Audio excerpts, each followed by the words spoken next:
for an individual, it's $1 million, and it's a gift to the United States of America to help America be great again under Donald Trump. And it's really two gifts. It's a gift of getting somebody great coming into our country, because we think these will be some tremendous people that wouldn't be allowed to stay. You know, they graduate from college, they have to go back to India, they have to go back to China, they have to go back to France, they have to go back to wherever they came from. Very hard to stay. It's a shame. It's ridiculous things. We're taking care of that. The companies are going to be very happy. I know Apple's going to be happy, but a lot of the companies, nobody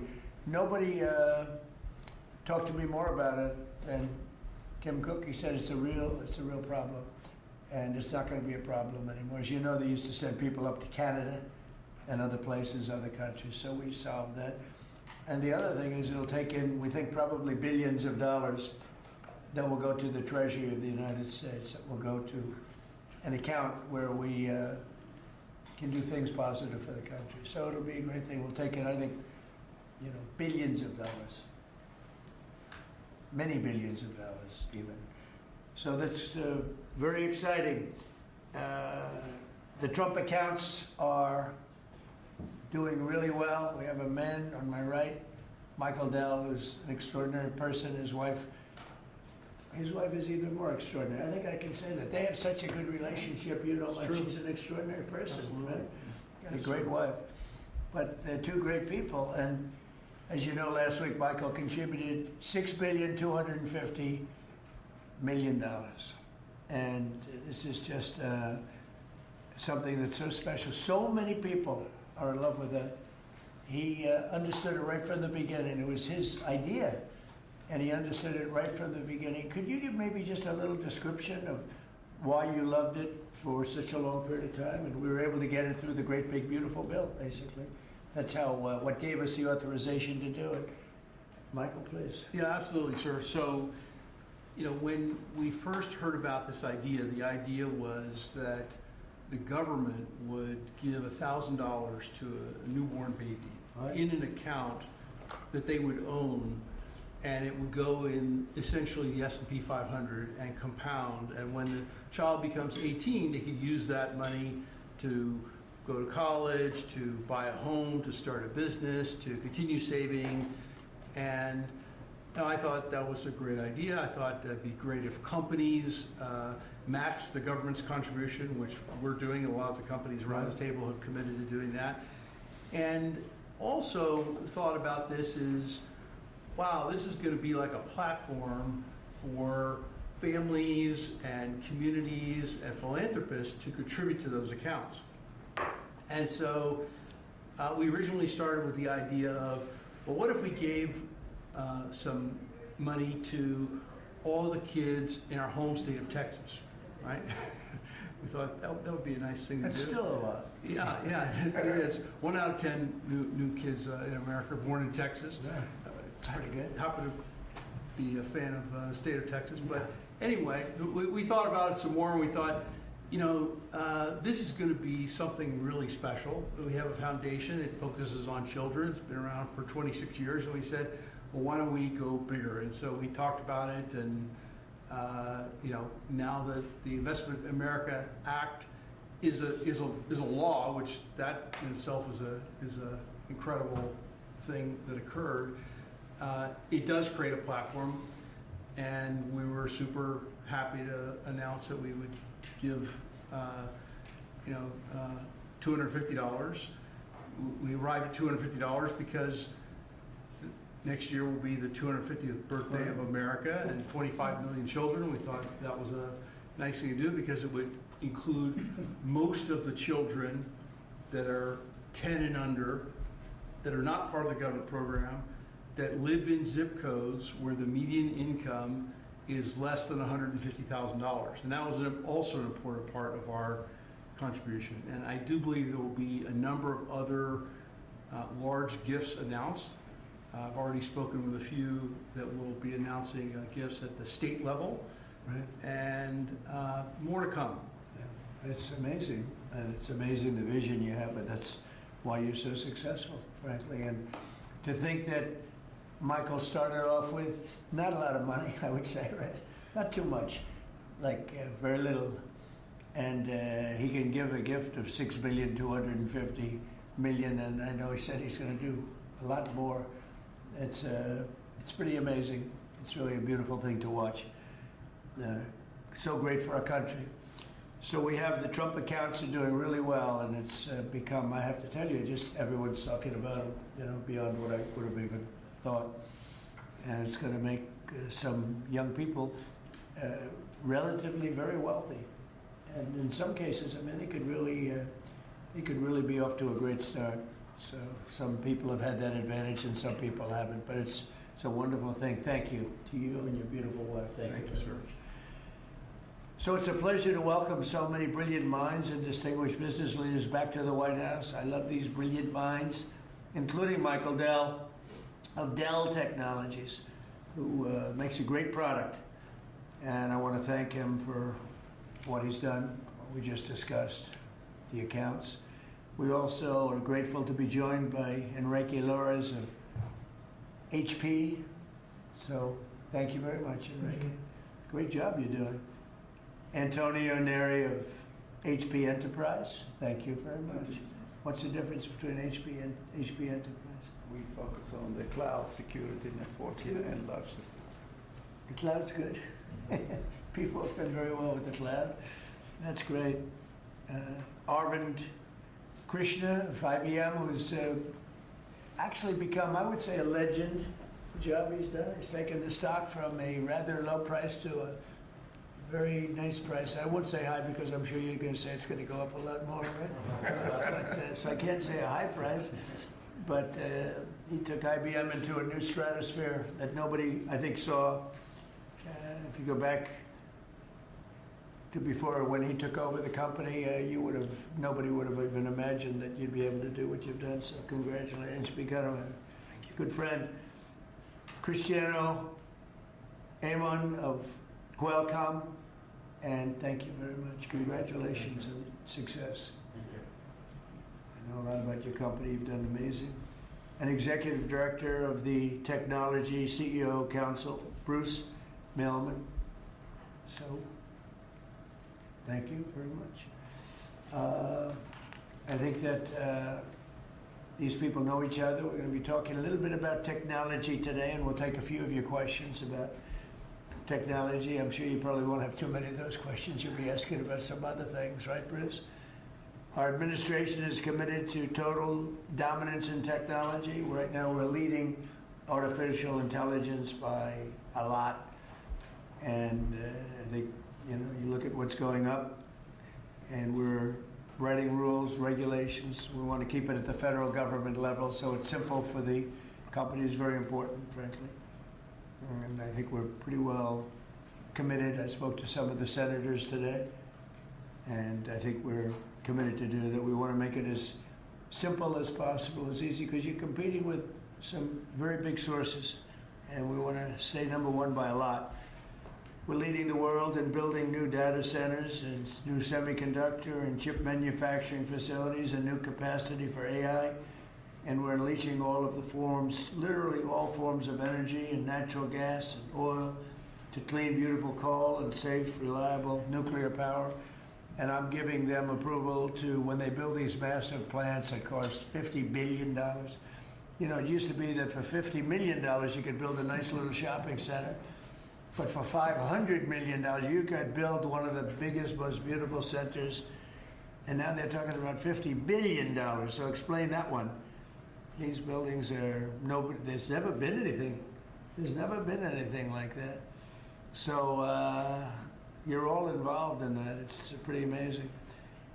1 year ago, our country was considered dead by many leaders throughout the world. And now we have what's called the hottest country anywhere in the world. We're the hottest country in the world right now. 10 months took us. I thought it was going to take longer, Michael.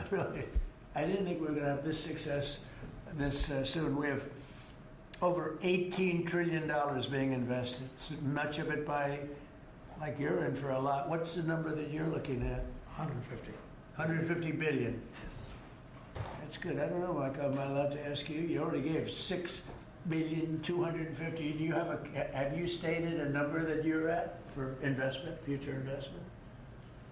Well, if I think about all the investment that we make with the American companies that are adding capacity, particularly around Sure. semiconductors, it's several $100 billion.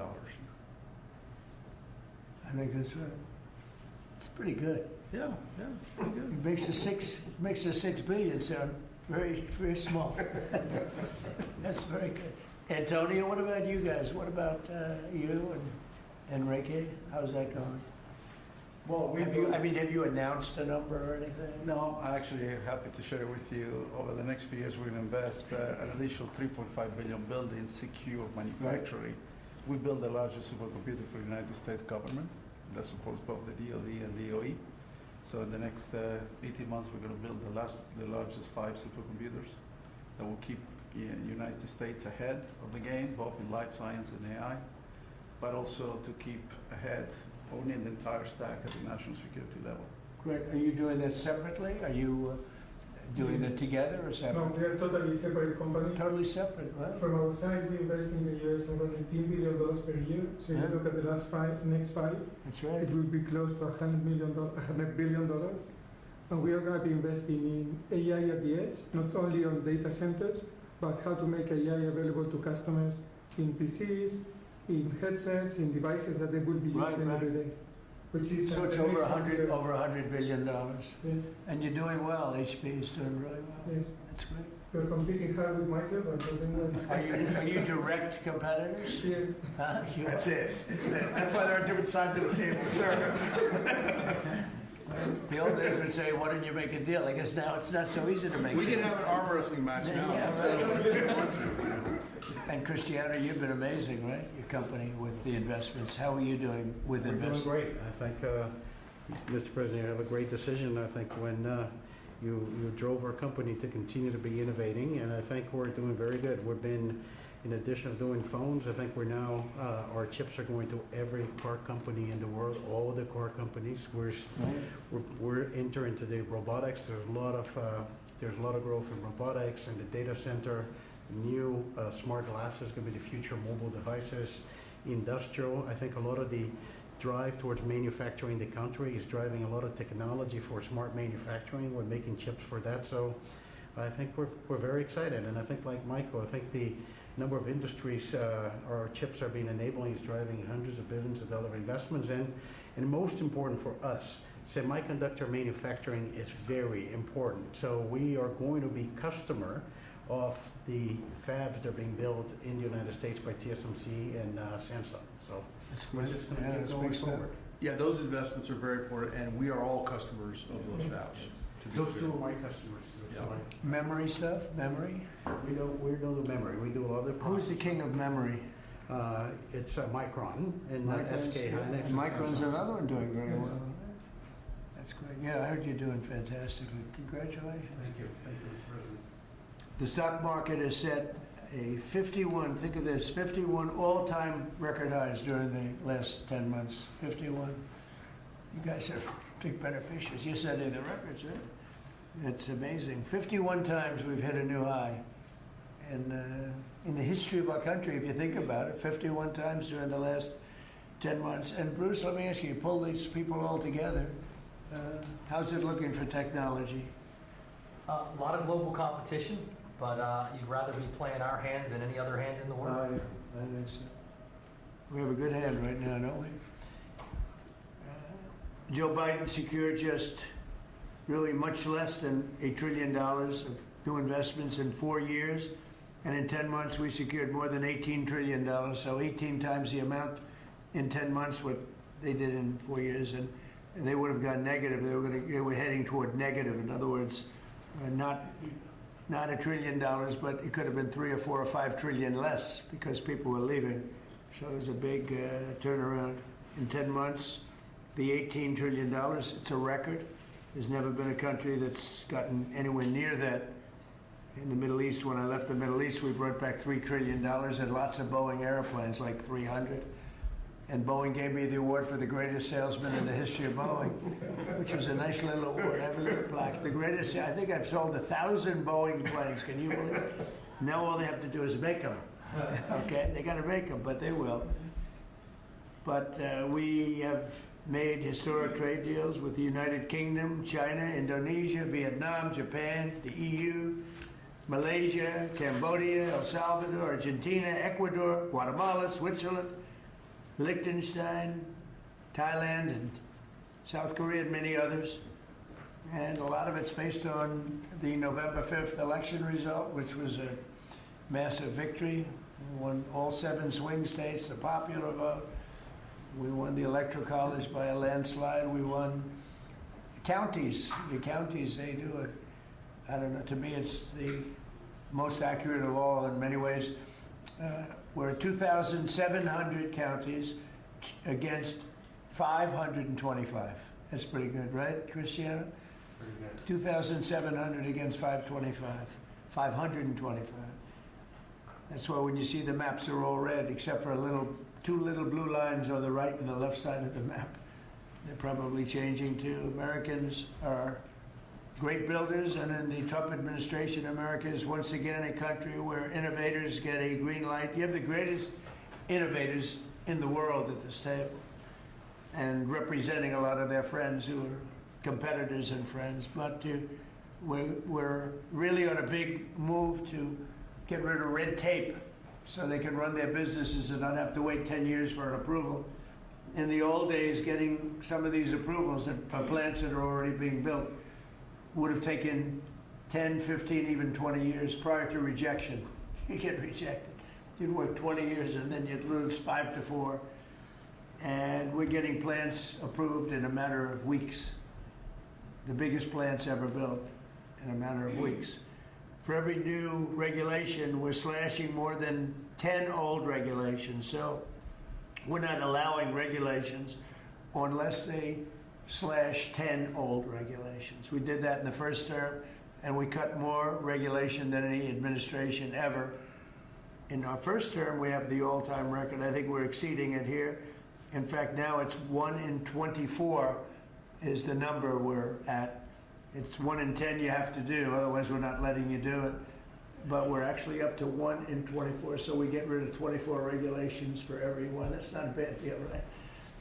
And it's been very exciting, actually. But including, we're allowing 100 in the Great Big Beautiful Deal. We're allowing 100% expensing for capital expenditures, including investments in factories and equipment and structure. So, including even structure. So that if Michael goes out and builds a factory, you can take it against tax immediately, the whole thing. You don't have to wait 38 years, or do it over a 38-year period. And I think that's what made the first tax cut, which we, by the way, got extended in this tax cut. So, and you add it up, it's the biggest tax cut in the history of our country. But I think that the expensing factor, and it's good for 10 years too, I think that's the, maybe was the reason that so much growth was, there were other reasons, but so much growth was gotten in the first term. So earlier this year I said that the challenges of our time demand a new spirit of patriotism and national loyalty in Silicon Valley, smart people, and from the whole technology sector, and that patriotism is on huge display here in this room with some of the most brilliant people. And I'd now like to ask Secretary Howard Lutnick to say a few words, and OSTP Director Michael Kratsios also say a few words, and I look forward to hearing from Michael a little bit about this subject. Cristiano, welcome. And Arvind, you'll say something, and I appreciate it. And anybody else wants to say a couple of words, feel free. Good job. So why don't we start with Howard, please. So the key to America's success is the amazing innovators that we have. I mean, we have invented everything from the light bulb, transistor, GPUs. We are on the edge of everything. And we need to keep being on the edge, and the people at this table and this industry is why America's great. We need to build here. You know, for too many years, we innovated and we let everyone else build our stuff.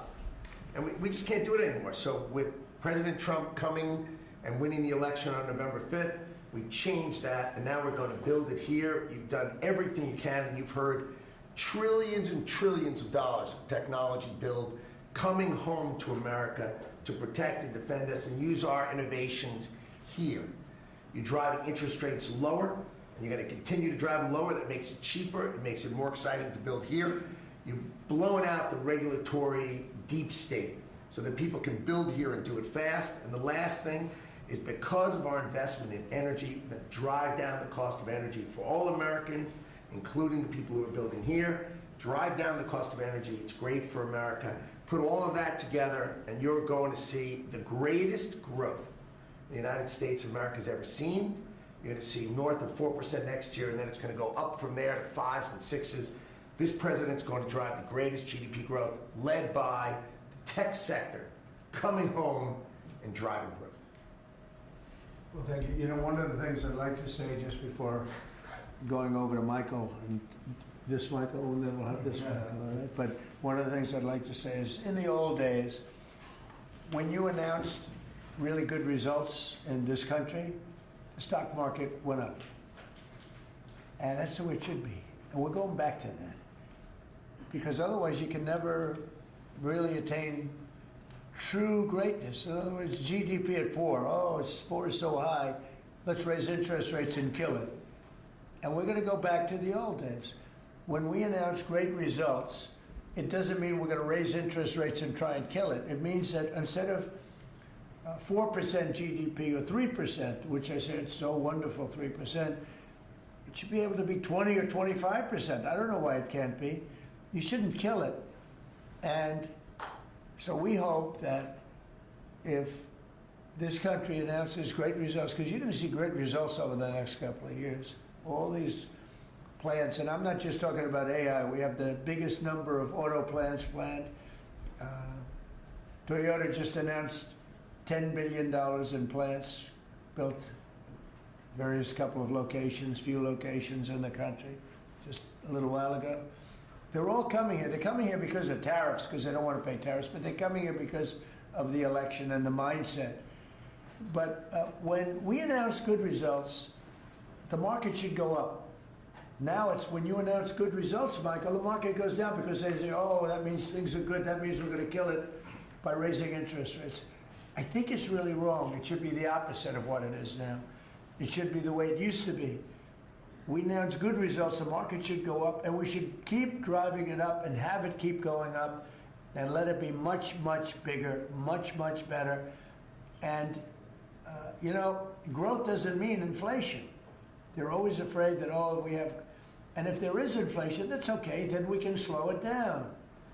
But we should be able to do a lot better than 3 and 4. We're scheduled to be at 4%, which is pretty amazing because we have a you know, deadhead Fed hair. I mean, this guy, the head of the Federal Reserve is a stiff. And, you know, you fight that. It's amazing. We fight that, and yet interest rates are going down, except with him, not too much. He did a rather, I would say, a rather small number that could have been doubled, at least doubled. And that's the other thing. I think the rates for the United States are always the lowest in the world, because without us, there is no world. Without this economy, there's no world. You know, you could go to some of these wonderful countries that you think are so great. Well, one of the reasons they're great is because we allowed them to get rich off of us.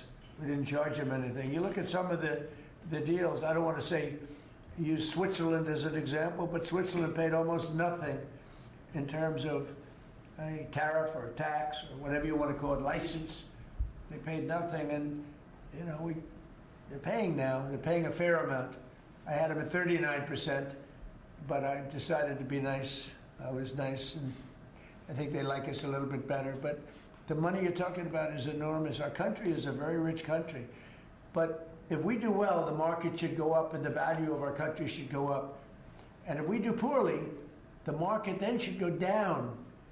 It shouldn't be the opposite. And if we go up, we should encourage it to go up more. And those numbers, when you say, you know, 3% of GDP or 4% of GDP, they should be much higher. So, you know, I've wanted to say it. I do say it. I believe it. And we have to get a mindset that when a country is doing well, you don't want to kill the growth. That's what they're doing. They kill the growth. I don't know if you guys even agree with that. They kill the growth because they're so afraid of inflation. But you can have tremendous growth without inflation. Everything goes up with the growth, but that's not inflation. So I think we can do much better than traditional numbers. And you see that. You see that with what we're doing. We're leading in everything. And now, and remember this, as far as prices are concerned, and they talk about affordability, I inherited the worst inflation in the history of our country. They say it was 48 years, but I say it was the history. What difference? It's 48 years, they were telling me. They said I was being inaccurate because I said the history. I think 48 years is a long time, but it's actually, I disagree. I think it's the history. So in the Biden administration, I inherited the worst inflation in the history of our country, or 48 years. And prices were very, very high. I brought the prices down. We had yesterday 3 states where oil was at $1.99 a gallon. How about that? And you know, with these guys, it was $4, $4.50. In California, it was like $7 because that's a badly run state. But the price for oil and gas and everything else, the price of gasoline was $4.50, $5. And we just hit $1, and now we broke $2. I was looking forward to the couple of states, 3 states. And I will say that when that happens, oil and gas and energy is so big, it's so big a category, you don't even know what number 2 is. There is no number 2. And when you have the prices coming down for energy like that, you've killed inflation and you're lowering prices. So I inherited very simply the highest prices in history, and I'm bringing them down really fast, led by energy. And when energy comes down, everything else comes down. But I've only been here a short while, and we gave them a beautiful, beautiful thing, and they destroyed it. They would have destroyed our country had they been allowed to stay. If we didn't win this election, if we had Kamala, who's the same as Joe, low IQ people, but if we had Kamala, you would have a country that would be right now in ruins. I believe that 100%. Things would be in a state like nobody's ever seen before. Worse than anything you've ever imagined. Worse than 1929, in my opinion. Instead, we have the hottest country in the world, and we're going to keep it that way. But just to finish, we inherited high prices. We're bringing them down very rapidly, and we're bringing them down to very, very good levels. They'll soon be down at very good levels. Michael, please go ahead. Absolutely. As everyone in this room probably knows very well, leadership in science and technology has been foundational to our economic and national security for decades. And because of the policies that you have championed and the private sector partnerships that you have made, America currently is leading the world in S&T, and it's benefiting all Americans every day. The one thing that I want to remind this group of, and many of you know, the president has been arguing for American leadership in AI well before ChatGPT was even invented. The president signed an executive order on artificial intelligence leadership in 2019, which set the stage for the revolution that we're seeing today. In the past year, we've built on that. We signed out the AI Action Plan in July of this year, which the president launched here in Washington, along with 3 EOs. And I know a lot of that effort is around creating a regulatory environment to allow for companies like yours to thrive and for the applications that you build to have the biggest impact on Americans every day. So thank you for everything that you do, and I know we're going to keep working together to make sure that America is the home for the next great technological discoveries. All right, thank you, Michael. And Michael? Thank you, sir. Well, look, we greatly appreciate the focus the administration has on lowering energy costs. And energy is the substrate of manufacturing at the industrial level, and really an incredibly important input to the economy. We can't be competitive without a super low cost energy industry. And had a great meeting earlier today with Secretary Wright, and really appreciate all the work that he's been doing. This is, of course, incredibly important when it comes to AI, because it does consume a great deal of power. All the semiconductor manufacturing consumes a great deal of power. Another big area of focus for us is how we can take all this great AI technology, the AI stack of the innovative companies here in the United States, and sell that around the world. And I'd like to ask Arvind to speak a little bit more about this. Arvind? Thank you. So, Mr. President, first, we really would like to thank you for everything you're doing for economic growth, as you said. I completely agree with you. Economic growth then drives a lot of other benefits to everything else. We also want to thank you for all the work you're doing on deregulation and making things easier for business to participate in that growth. Michael spoke of the AI stack. It's incredibly important that under the action plans that you have laid out and Michael Kratzer just spoke of, we really help promote the AI stack, which is not semiconductors only. Those are incredibly important, but it's semiconductors, it's software, it's the systems which many of us here build, and it is the software applications on top. The ability to take those to all our friends in countries, so all the friendly countries, is going to be very, very important. And we wish to work with your government to make sure that we can do that, because otherwise we're afraid that competing countries are going to be able to get that stack. So we would say that. Anything that you're looking at that we can help you with so that you create a bigger and better IBM and hire a lot more people? Anything you need? A few countries, we'll speak to members of your administration to make sure that those can go and that barriers get lowered for being able to do it quickly. We agree guardrails are necessary, but lower barriers would be very, very helpful. You mean tariffs?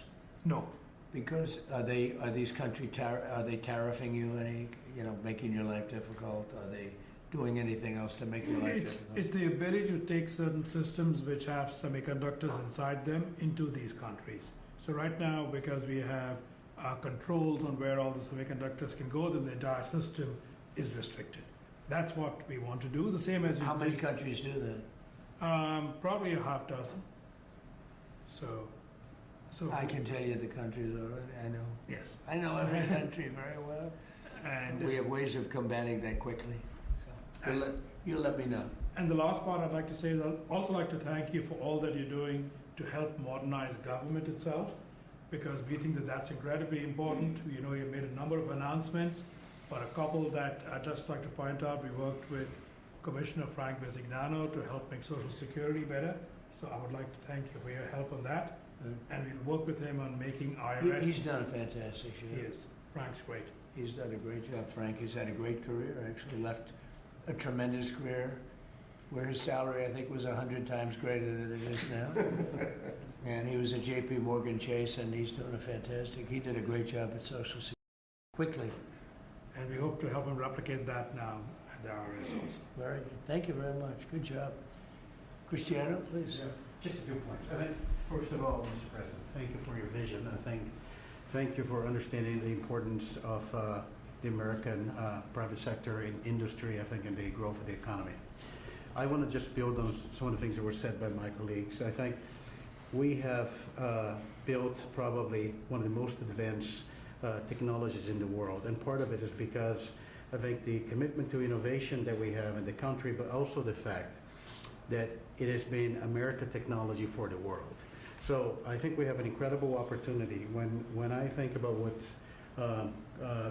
Michael said about exporting AI, I had a conversation with Secretary Howard. Now that the trade deal's been made, is an opportunity to really build on those trade deals and export, I think, American technology.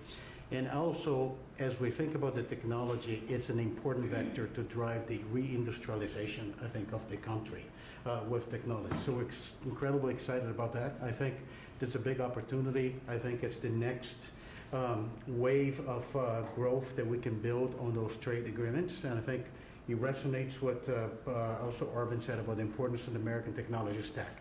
And then I was just going to finish with 2 points. There are 2 exciting things happening in the world of technology coming right now. One is as AI becomes the new form of computing, AI is going not only to the data center, but to everything, to cars, to PCs. And we see now the ability to run models that you can only run AI in the data center. You can run that on a microcomputer, on a computer for Enrique, on a server, with small server on premise. So I think we're going to see the proliferation of AI.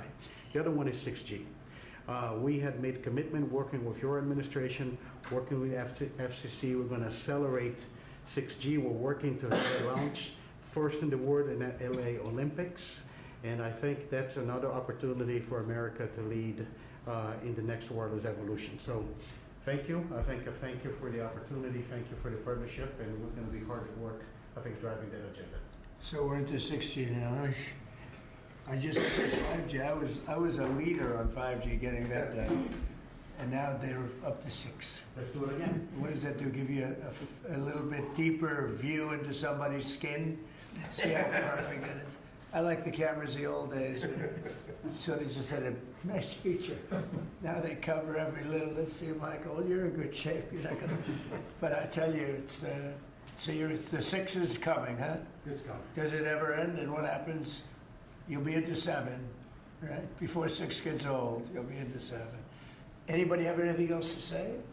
Anybody? I think that the other thing is we want to thank you as well for the openness of your organization and your team. We always find people that wants to hear what we need and is willing to design programs that will support us. So thank you for. Well, we're here to serve you. We want you to just dominate the whole world in terms of what you do. It's a very important world, and you're doing that. We're making it easy for you, and that means you're going to do it faster. It's more jobs, and a lot of good things happen. Right? Go ahead, Thank you, please. Mr. President. You may not recall, but in your first term, you actually sponsored the Department of Energy to build the largest systems ever built. And thanks to your sponsorship, the Department of Energy owns the 3 top supercomputers in the world. Yep. And we build it with them. And these are systems that can do quintillion operations per second. And that means we can solve I know. I a lot remember. of We made that possible. It's worked out very well. Good. solve problems. So now we're going to build the next generation again. Good. Sounds good to me. Any questions, please? Mr. President, thank you. Can you explain a little more about this Venezuelan oil tanker and share a little more information? Well, I'll let the people do it, but you see the result, and I guess they probably have released the pictures by now or pretty soon. You'll discuss that with the appropriate people later on, but no, it was seized for a very good reason. Sir, there's a new proposal from DHS that would see tourists from a lot of countries have to hand over 5 years of social media history to get a tourist visa. Are you concerned at all that if that's implemented, there would be a decline in tourism next year? And what sort of material No, do you think is we're doing so well. We just want people to come over here and safe. We want safety, we want security, we want to make sure we're not letting the wrong people come into our country. We're getting rid of a lot of bad ones from jails, from mental institutions, drug dealers. And we're getting a lot of bad people, murderers. 11,888 murderers, half of them, almost exactly half of them, committed more than one murder. We're getting rid of them. In some cases, we don't even want to get them out. We put them in jail because we're afraid they're going to come back into our country. We're not going to let them back in. So we've taken a very tough stand. And you see where we've been. Like Washington, D.C. now, people walk down the streets, they go into restaurants at night. It's beautiful. It's like this beautiful thing to see because until I got here, this was a very, very bad place. We had a terrible thing happen 2 weeks ago with terrorism with regard to 2 National Guards people that are so phenomenal. One is no longer with us, and one, amazingly, we weren't looking with great hope on that, that Andrew. And today he got out of bed, actually, got stood up, didn't say anything. It's a little early. But the chances of Andrew, other than his mother, who said, nope, he's going to be okay. His mother was the most positive person. And could be that she'll be right. It's pretty amazing. Made progress.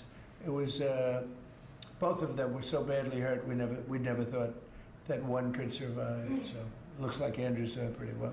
Mr. President. The winner of the Nobel Prize dedicated the prize to you, the Nobel Peace Prize. And she left Venezuela and very grace to make it to the ceremony. There is a risk she could be arrested, actually. What would happen if she's arrested? What message do you send, or would you send to Nicolas Maduro? Well, arrested by who? The Nobel Prize Committee? It sounds like that's probably the ones that would arrest. I don't know anything about it. She was very gracious. She said I should have gotten a Nobel Prize, and I don't, I'm doing this to save lives. I'm not doing it for any other reason. But no, I don't like if she would be arrested. No, I wouldn't be happy with that.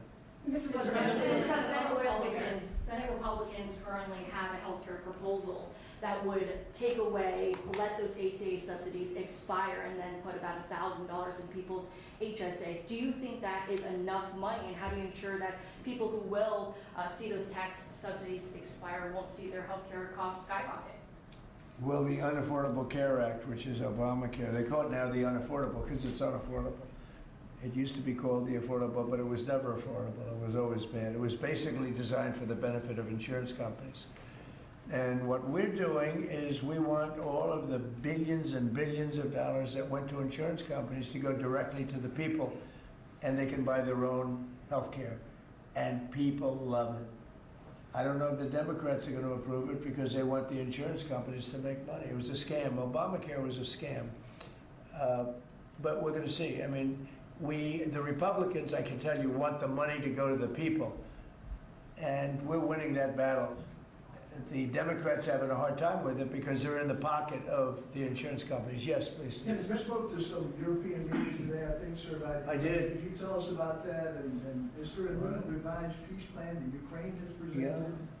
Yeah. The leaders of France we spoke to, and Germany, and UK, all very good leaders, very good friends of mine, and we discussed Ukraine in pretty strong words. And we'll see what happens. I mean, we're waiting to hear answers before we progress. You know, we're not spending any money in Ukraine.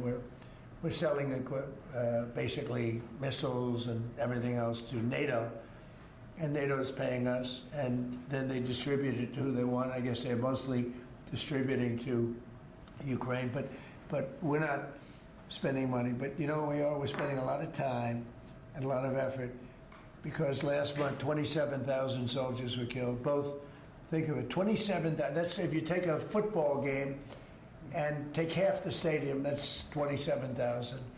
So 27,000 soldiers were killed. Russian and Ukrainian soldiers were killed. And I want to see that stop. We'll find out. Look, there are a lot of things happening right now. A lot of people say it's closer than it's ever been. It's a war that would have never started. If I were president, would have never started. It's a war that should never have started. But we'll have it figured out, I think, within a pretty short period. You say very strong terms, sir. Could you explain that? Well, I think we had some little disputes about people, and we're going to see how it turns out. And we said before we go to a meeting, we want to know some things. You know, they would like us to go to a meeting over the weekend in Europe, and we'll make a determination depending on what they come back with. We don't want to be wasting time. Sometimes you have to let people fight it out, and sometimes you don't. But the problem with letting people fight it out is you're losing thousands of people a week. It's ridiculous. The whole thing is ridiculous. Mr. President, two questions. One, the oil tanker. Who owns that oil tanker? You'll get that information later. Okay, and have you spoken to Maduro since your last conversation? No, I Has it haven't. only been one conversation? No. And when you say that the European leaders want to have a meeting over the weekend, are you talking about with Zelensky or with them? With Zelensky and us. And you said in an interview yesterday that you think it's time for Zelensky to start accepting things. What things are you talking about? I think he has to be realistic, and I do wonder about, you know, how long is it going to be till they have an election? You know, it's a democracy. It's a long time. They haven't had an election in a long time. It's losing a lot of people, and it's possible that the people, you know, if you look at the polls, I will say 82%, there was a poll that came out, 82% of the people are demanding a settlement be made, Ukrainian people. They want to see a settlement be made. I understand that. They're losing thousands and thousands of people a week. They want to see it ended. And I do say, you know, at what point, when do they have an election in Ukraine? That's not casting dispersions on anybody, but they do have a massive corruption situation going on there. And they do say, you know, when are they, people are asking this question, when do they have an election? Are they going to have an election? Or are they going to just keep it going like this? So I think it's time to get that war settled. And I think it's a war that can be settled. But it takes two to tango. Mr. President, I wonder about the new owners of Warner Brothers Discovery to make changes at CNN, big changes, and have you spoken to Jared about it? What are you doing with him, or to get you sort of wall him off a little bit? So what do you want to know? What changes do you want to see at CNN under new ownership? Well, I'm not involved in that. I will be probably involved, maybe involved in the decision. It depends. You have some good companies bidding on it. I think the people that have run CNN for the last long period of time are a disgrace. I think it's imperative that CNN be sold, because you certainly wouldn't want to put people, just leave those people with some money, good money, and CNN, so that, you know, they can spend even more money spreading poison, because it's lies. It's a disgrace. So I wouldn't want to see the same company end up with CNN, the same company with money, because right now they don't have too much money. But they have value, I guess, based on the bids. They've got value. But I think CNN should be sold, because I think the people that are running CNN right now are either corrupt or incompetent. And that'll be a factor in the decision making, because you know we've got some. Well, in my mind, but I can be talked out of that by some very talented people that we have, antitrust people. But I just think that the people that have run CNN into the ground, by the way, nobody watches, very few people watch.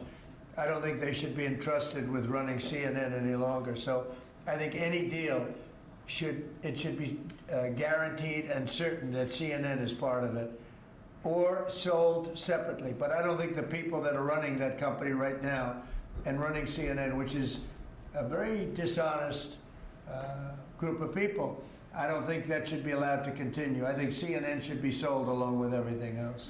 Sir, lastly, you spoke about affordability earlier in your remarks and yesterday in Pennsylvania. How much more can we expect to see you on the road kind of delivering that message? And are you worried at all about the Democrats winning a couple more things in Miami and Georgia? I don't worry about it. You know, it's like statistically, it's amazing. When you win the presidency, even if you win by a landslide like we did, and even if you do a good job, and some people say we've done the best opening 10 months in history, you know, in the history of the presidency. I think we have. Who's done better? We ended 8 wars. We have the strongest economy. We have $18 trillion coming in, which is more than any country had, times I think 5 or 6. 18 trillion is a lot even in your standard, right? Yes, sir. Even for that guy, 18 trillion is big numbers. But we have $18 trillion coming in. Pretty amazing, right? I think Qualcomm would be very impressed if they had even a little piece of that. So we've done a great job. But for whatever reason, and nobody's been able to give me an answer, when you win the presidency, you seem to lose the midterms. Even if you win the presidency by a lot and you do a great job as president. You know, some presidents have done good, and they've lost, I think it's like 2 times in the last many, many years it's been won. I don't know why. It doesn't make sense. Usually I can figure things out, but I don't know why, but that seems to be. But other than that, we should win because we're doing great. The economy is roaring. I think the economy is only going to go, better with all this money pouring in. We have factories being built, and forget about AI. We have AI more than anybody. We're leading AI by a lot.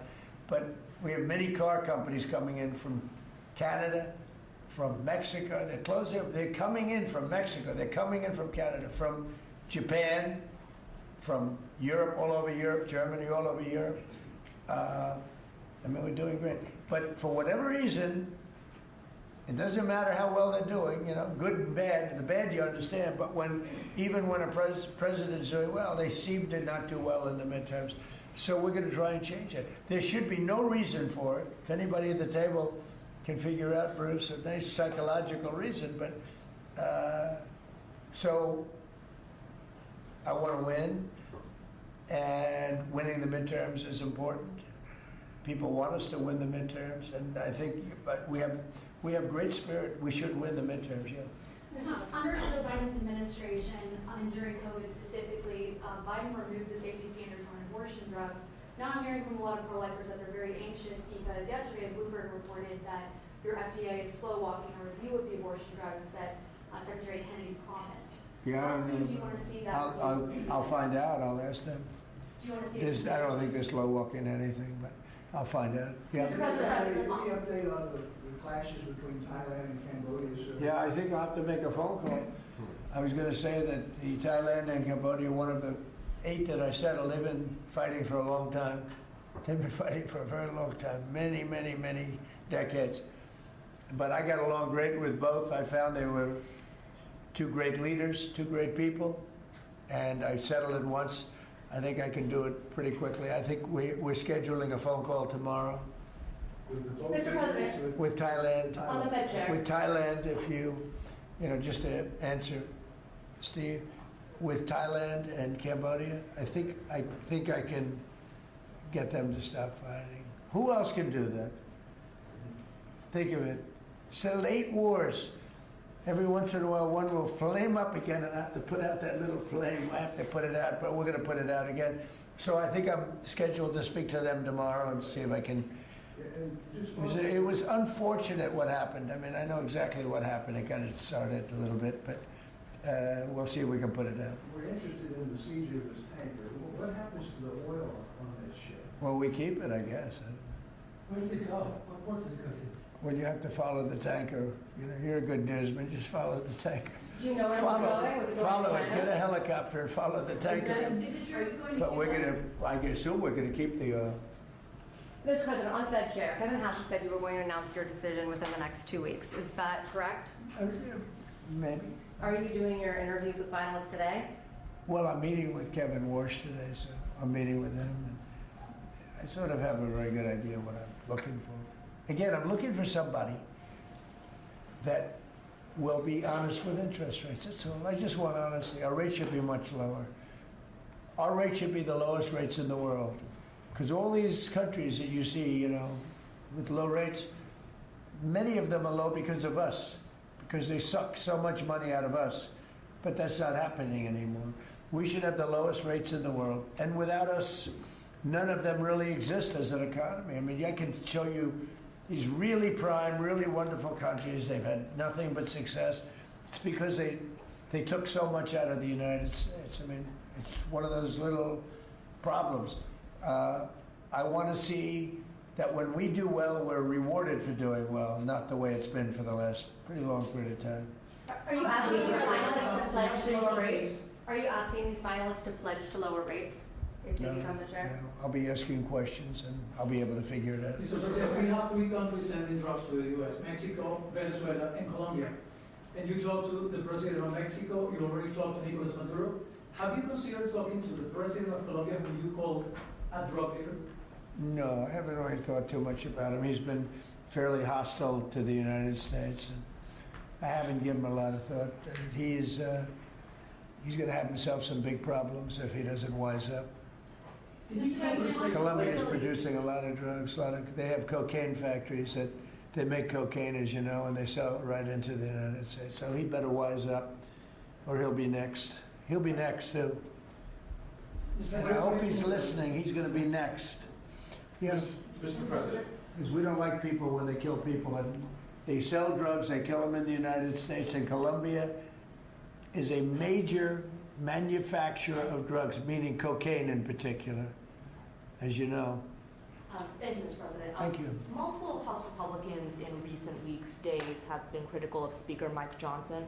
I wanted to ask you if you're still confident in the Speaker to keep his conference together ahead of the midterms, and how often are you speaking about him? I think Mike Johnson is great. He's had a majority of 2, 3, 4, then back to 2. We actually had 1. So we were 1 heart attack away from disaster. So everybody prayed for everybody's health. I think Mike Johnson's been a fantastic speaker. I mean, a very hard job because, when you have a small majority, and we got the biggest bill in the history of our country approved, the Great Big Beautiful Bill. I call it the Great Big Beautiful Bill. There are different names for it, but to me it's a Great Big Beautiful Bill because it gives the biggest tax cuts in history, the biggest regulation cuts in history. No tax on tips, no tax on Social Security, no tax on overtime. I think Mike Johnson's been a great speaker. I think few people could have done that job. Do you want to see another big package move through Capitol Hill in the next year, or? Well, we don't need it because we got everything. You know, this was supposed to be 17 bills. And I think it was my idea, but you know, with the concurrence of people that have done this a long time. And I said, why don't we make it one bill? Because it's very hard to get things approved by the Democrats. And it worked out because there was something good for everybody. If we would have done 17 bills, we wouldn't have gotten a third of them approved. It was something great for everybody in the one, you know, the great big beautiful bill. If I could follow up, it's good to see you, Mr. President. I can follow up on the event last night in Pennsylvania. Huge crowd turned out there. Big crowd. It seemed like Rally Trump was in prime condition last night. You enjoyed it. Can you just give me your thoughts on that? Then I do have a question on the gold card. Last night was amazing in Pennsylvania. We had a tremendous crowd. It was like freezing. And the people, the thousands of people on the sidewalk trying to get in or the streets. It was an amazing evening, actually, and I think people really enjoyed it. I enjoyed it. You could tell that. I can tell that you enjoyed it. I enjoyed it. I really did. Well, you know, it's easy to enjoy when you do a good job, and you know, when you can talk about things in a very positive way. It's hard not to say it. We have potentially the greatest economic boom in the history of the world. It's being built right now, and when it opens, there will be nothing ever in history like what's happening in our country. And, you know, Washington, D.C. is safe, and Memphis is now. Look at Memphis. Crime is down 60% in Memphis. We just got there 3 weeks ago. And we're going to have New Orleans. New Orleans we just sent a group of people there, and crime is down 28% in about 3 days. No, we do a good job, you know, and these are central casting people. These people they're very tough people if they have to be. They're very good, they're great patriots, but they are the toughest, and they don't take any nonsense. And every place we go, we knock down crime. Too bad that we're not invited more into Chicago, because we could save Chicago very quickly. But even that, we're doing it on a minimal basis until, you know, at some point we'll just go in and do what we have to do if the governor doesn't wise up. They got a bad governor, they have a bad mayor. I would say they're both incompetent, but it's hard to believe that people don't want to stop crime. We could stop the crime in Chicago in about 2 weeks. Go ahead. My question is on the gold card. I apologize if I missed the answer to this. Is there a limit to how many gold cards these companies can buy? Howard? So the program is part of the already approved visas. So we're just going to have great people come into this country. You know, the average green card holder earned less than the average American. So they were more likely to be on the dole and be on our assistance programs than average Americans. And the idea is from President Trump, he wants to raise it, bring in the best people into America. So same visas, but now just full of the best people. Basically, it's a green card, but much better, much more powerful, a much stronger path. And a path is a big deal. Have to be great people, but much stronger path. And it also, in addition to that, helps companies, because not only for companies, but if IBM gets somebody #1 in his class at the Wharton School of Finance, and you're dying to get the person, but you can't guarantee the person stays in the country, because oftentimes they'll say, I'm sorry, sir, you got to get out of here, you have 24 hours, right? And you say, where's my employee? Now IBM can buy a card, and that employee can be there for essentially a very long period of time. Mr. President, It's so needed for the companies.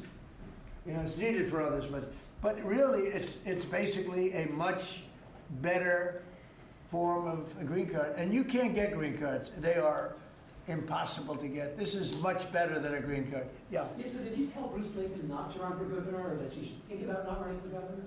I haven't spoken to, first of all, he's a friend, she's a friend. These are two great people running. In a way, I hate to see them running against each other. I hope they're not going to be damaging each other. But Elisa's fantastic, and Bruce is, they're two fantastic people. And I always hate it when two very good friends of mine are running, and I hope there's not a lot of damage done. Sometimes it works the other way. The victor ends up being much stronger because of it. A lot of times that happens in politics. You think you step up in a couple months after you see who performs? Well, I think in New York we have a convention toward the end of February, and I think you'll know pretty much at the end of February what's going to happen, and I'll probably have to, do what I want to do, but I hope he's running now, as you know, and she's running. We have two very talented people. Either one should win against the Democrats. Mr. President, President Legacy's story lately focuses on one of your cabinet members predicting that you're going to fire this one or you're going to get rid of that one. Of all your cabinet members, who would you perceive as the most under attack? Well, I think my cabinet's fantastic. I read the same stories that I'm unhappy with this one or that one, and I'm not. I think the cabinet's done a great job. I read a story that I was unhappy with Pete because he was attacking drug dealers. I said, that's not exactly right. I would say very much the opposite. Pete Hegseth has been phenomenal. I read a story recently, I'm unhappy with Christie. I'm so happy with it. I mean, we have a closed border. We have a border that's the best border in the history of our country. Why would I be unhappy? She's fantastic, actually. No, we have a fantastic cabinet. Really fantastic cabinet. I mean, Lutnick I'll have to think about. No, can't have everything. Can't have everything. He's doing great. Well, Howard's done really well, and Scott's done really well. We have just a fantastic cabinet. I'll tell you who's doing a great job is Linda McMahon. We're bringing education back to the states where it belongs. Education is going, we can't do any worse than we're doing right now. Let the states run it. If you go back to some of our states that are run so well, so good, I would say 40 of them. And then you'll have trouble with 5, and you'll have bigger trouble with another 5. But you have 35 or 40 states that will run education as good as Norway or Denmark, Sweden. We have some, the heads of the list are Denmark, Norway, Sweden, a few others.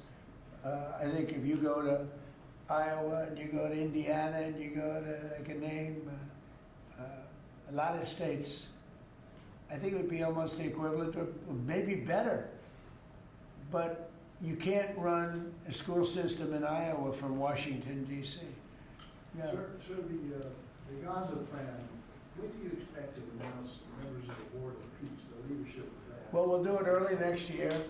And the Board of Peace are going to, it'll be one of the most legendary boards ever. Everybody wants to be on it.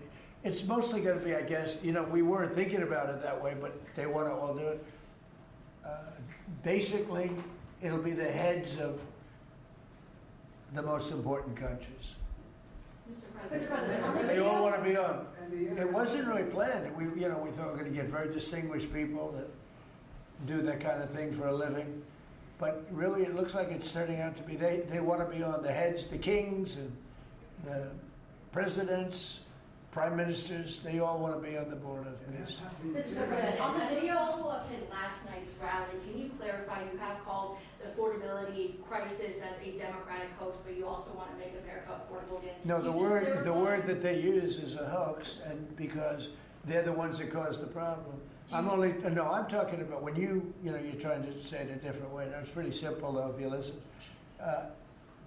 It's a hoax where they created the problem. They're the ones that gave the high prices. So when they use the word affordability, they shouldn't be using that word because they're the ones that created this problem. They created the highest inflation in history, and they created the highest prices in history. And now we have to get those things down. But when they go, they look and they say affordability. They never discuss it. They just say the election's about affordability. Well, it may very well be. I think it's also about still the border. You have to remember the job. The sad thing is for 7 months, we've had no people come through our border. Nobody can even believe it. 0 people. And the people that do that are largely Democrats, which the people that do the stats. We've had no people come in other than coming in legally. But if you take a look, and nobody wants to talk about that. In fact, last night I said, let me talk about the border. My own people told me, sir, nobody cares about the border anymore. You've fixed the problem. I said, do I get a little credit for fixing a disaster where millions of people a month would flow into our country, and from prisons and from gangs and from drug dealers and mental institutions? They say, sir, you fixed the border. Nobody cares. I say, but I care. It's sad when you fix something and then you can't even use it. You can't talk about it. My own people don't want to talk about it anymore. But very simply, the Democrats created the worst crisis of inflation that this country has ever had. And with that came the highest prices that we've ever had. And I'm fixing it. Mr. President, has Secretary Hegseth told you why he hasn't released the video of the second strike? No, he hasn't told me. I thought that issue was dead. You're surprised you bring it up. You must be CNN. Lawmakers are still Are you talking about it CNN? on the Hill. Are you CNN? I am with CNN. Oh, gee, I'm shocked to find out. But lawmakers are still talking about it on the Hill. Well, I'll tell you, I don't know about lawmakers. Which lawmakers? You're talking about Most of Democrats? the Democrats have been talking about trying to release I it. mean, the people that you work for, the Democrats? You know you work for the Democrats, don't you? You're basically an arm of the Democrat Party. Thank you very much, everybody. I appreciate it. Thank you. Thank you very much. Thank you guys. Thank you guys. Thank you guys. Drop the cameras. Thank you guys. We'll go out. Photographers, please keep going. Call me